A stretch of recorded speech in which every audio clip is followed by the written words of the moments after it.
What's going on, everyone? Jeremy here, Unsleeved Media, with two spicy stories to cover today. One of these I wanted to cover yesterday, but I had a live stream planned, and the other one I wanted to cover today, but I don't know if it warrants an entire video. So we've got two hilarious Wizards of the Coast blunders. Let's get right into it. So a couple of days ago, someone emailed me that the Battlebond promo packs are in fact searchable, and a lot of you might know kind of what this means, but I'm going to cover it really briefly. So when people talk about searchable packs, it just means there's an easy way to determine which cards are in that pack, and the reason this is important is because unscrupulous people will figure out the packs that have the high value rares or mythics and then extract those, giving the customers only the terrible packs. A behavior that, while deplorable, is probably totally understandable in today's society. I will say that the overwhelming majority of local game stores will not do this, and so this is not a dig at local game stores.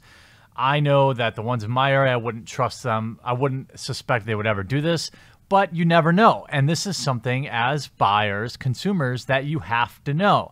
So with the Battlebond promos, you can see that inside you can just slide the cards up and see which cards are in it. Now, these are foil alternate art, I believe, or at least foil mythics, okay?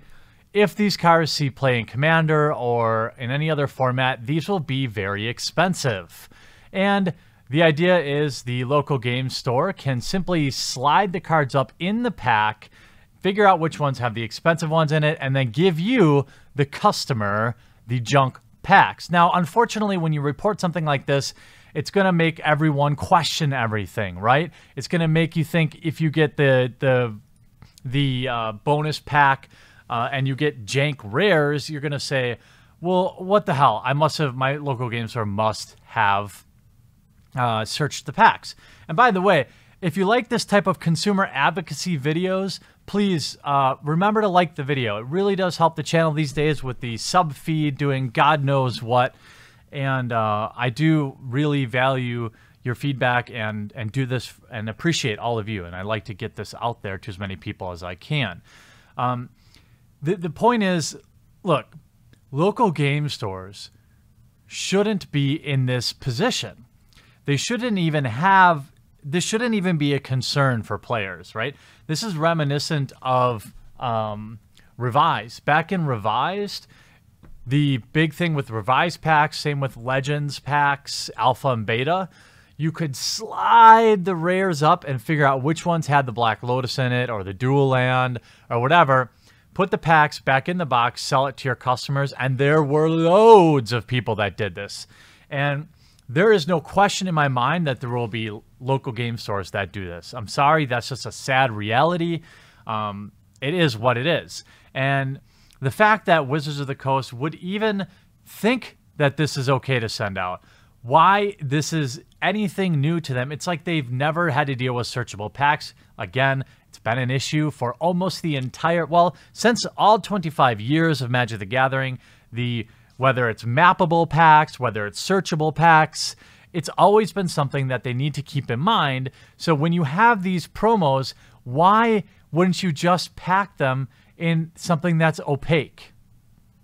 If it's cheaper, whatever is cheaper, right? Something that actually fits the cards or something that is not transparent. These are two very fine options, I think.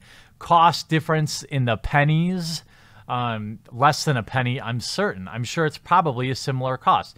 You can wrap it in clear plastic, you can wrap it in black plastic. It doesn't matter.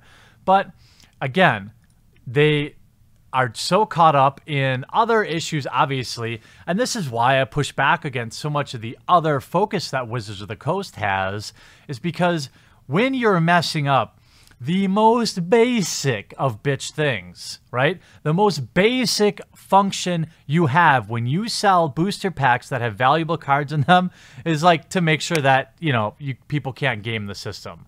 That would be, I don't know what you would call it. In poker, you'd call it table stakes, right?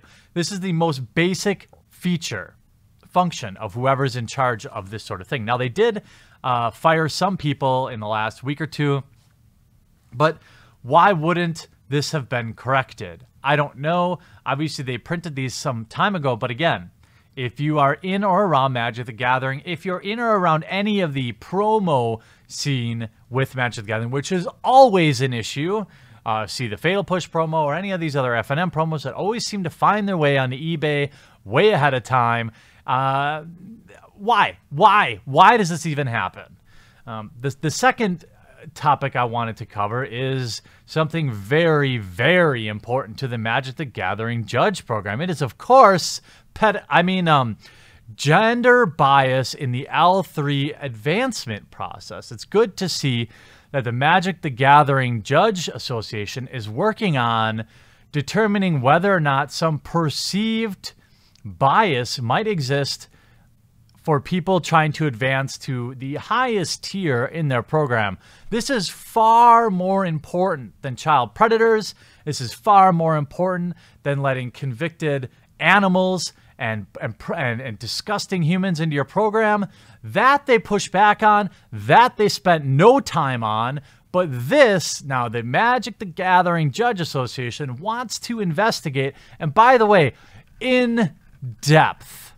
They even have charts. I wonder which one of these represents pedos, right? All of this data to determine whether or not there is some sort of perceived gender bias in the highest office, right? You have thousands of L1 judges, right? Very few L2, very, very, very few L3. Only 63 were even questionnaire. Now, here's some interesting thing. Normally, you'd see something, listen, you'd say, oh, we've investigated ourselves and we found ourselves to be in the right and guilty of no wrongdoing, right? That's what these internal investigations always end up being.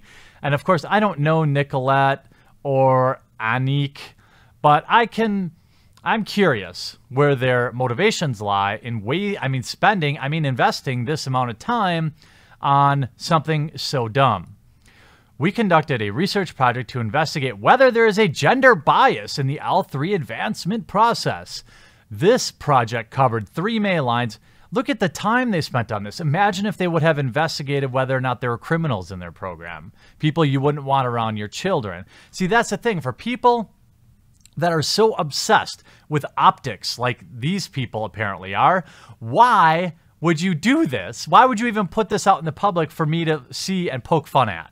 I mean, when will they learn?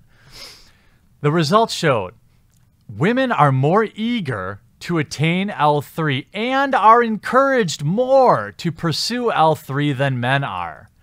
Well, that might be because they're surrounded by tons of beta orbiters. This is also reflected in the gender representation of women among higher judge levels. There are differences between between the genders in L3 qualities that candidates are rated deficient. Women, on average, feel that they are being treated and evaluated differently because of their gender and consider the PEL and panel less fair than their males counterparts. Now, they feel this way, even though, according to their own investigation, there is zero statistical provable evidence that this exists. In fact, there are even more female L3 judges as a percentage than men, right? Or than in any other position. I'm sorry. Here we are. L1, 5% of all judges are female, and L2, 7%, and L3, a whopping 15%. Now, why would you think that is? It really activates the old almonds. It really gets the old noggin jogging. Now, they analyzed the percentage of female candidates in this group was 10%, which is higher than the representation of women at L2. This suggests that women are more likely to pursue L3, meaning if the average is 10, they're moving to L3 at a higher rate. I wonder why that is. Now, I want lots of women in the judge program. I want lots of men in the judge program. The judge program is very important to people who aren't lifetime banned for posting memes on the internet. However, I wonder how much time and effort went into something like this, investigating a totally meaningless statistic, instead of investigating whether or not you had convicted predators in your program.